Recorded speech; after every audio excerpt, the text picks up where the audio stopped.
अस्सलाम वालेकुम, कैसे हैं आप। आज मैं आपके साथ बहुत ही मज़ेदार चिकन फ्राइड विंग्स की रेसिपी को शेयर कर रही हूँ, जो कि बाहर से बिल्कुल क्रिस्पी होंगे और अंदर से जूसी होंगे।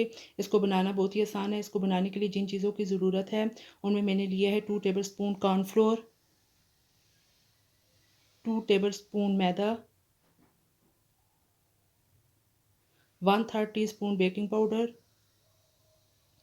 चिकन विंग्स है मेरे पास 1 kg, 2 टेबलस्पून सफ़ेद तिल, 2 इंच अदरक का टुकड़ा, 7 से 8 अदद लहसुन की जवे, 4 अदद सब्ज़ मिर्चें, हाफ़ टी स्पून मेरे पास पिसी हुई काली मिर्च है, 1 टीस्पून मिर्च पाउडर, सुरख मिर्च पाउडर, 1 टेबलस्पून खुश्क धनिया पिसा हुआ, 1 टीस्पून गरम मसाला पिसा हुआ, half teaspoon orange food colour, Kashmiri लाल मिर्च हाफ़ टी स्पून, नमक 1 टीस्पून,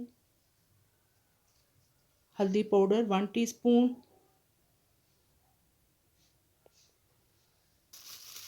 सबसे पहले मिक्सी के जार के अंदर सब्ज़ मिर्चें, लहसुन, अदरक और सब्ज़ धनिया को शामिल कर लें और इन सब चीज़ों को अच्छी तरीके से ग्राइंड कर लें। अगर पानी की ज़रूरत हो तो 2 से 3 चम्मच शामिल कर लें और एक गाढ़ा सा पेस्ट बना लें। ये मैंने चिकन को अच्छे तरीके से धो लिया है। अब इसके अंदर तमाम मसाला जात को शामिल कर लें और अच्छे तरीके से मिक्स करके 2 tablespoon soya sauce, chilli sauce 2 tablespoon,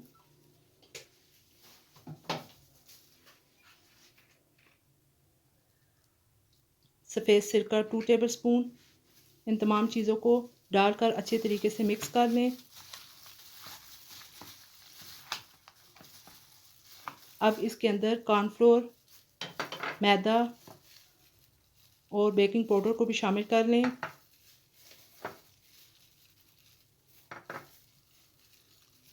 और सफ़ेद तिल भी शामिल करके अच्छी तरीके से मिक्स कर लें।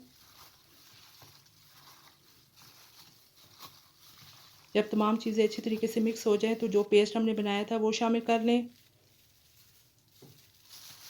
और फिर से अच्छे तरीके से मिक्स कर लें। तमाम चीज़ें अच्छी तरीके से जब मिक्स हो जाएं तो 1 घंटे के लिए इसे मैरिनेट होने के लिए रख दें। ये 1 घंटा गुजर चुका है। अब ऑयल को गर्म करके विंग्स को फ्राई कर लें। फ्लेम को मीडियम रखना है। ये देखिए जी कितना खूबसूरत कलर आ गया और विंग्स फ्राई हो रही हैं। तकरीबन 7 से 8 मिनट हो चुके हैं और ये अच्छे तरीके से अंदर से भी पक चुकी हैं। छलनी की मदद से तमाम विंग्स को इस तरीके से निकाल लें। अब मैं आपको डिश आउट करके दिखाती हूँ। ये देखिए जी मज़ेदार विंग्स तैयार हो चुकी हैं। आप इसे हरे धनिया और पुदीने की चटनी के साथ सर्व करें। ये देखने में जिस कदर खूबसूरत है, खाने में भी उतनी लजीज और जूसी हैं। आप इस तरीके से ज़रूर बनाइएगा और मुझे कमेंट बॉक्स में बताइएगा कि आपको मेरी ये रेसिपी कैसी लगी है। अगर आपको मेरी रेसिपी पसंद आए तो ज़्यादा से मेरे चैनल को सब्सक्राइब और शेयर कर दें और बेल आइकन को भी प्रेस कर दें ताकि मेरी हर आने वाली नई वीडियो आप तक पहुंच सके। इजाज़त दीजिए। अल्लाह हाफिज़।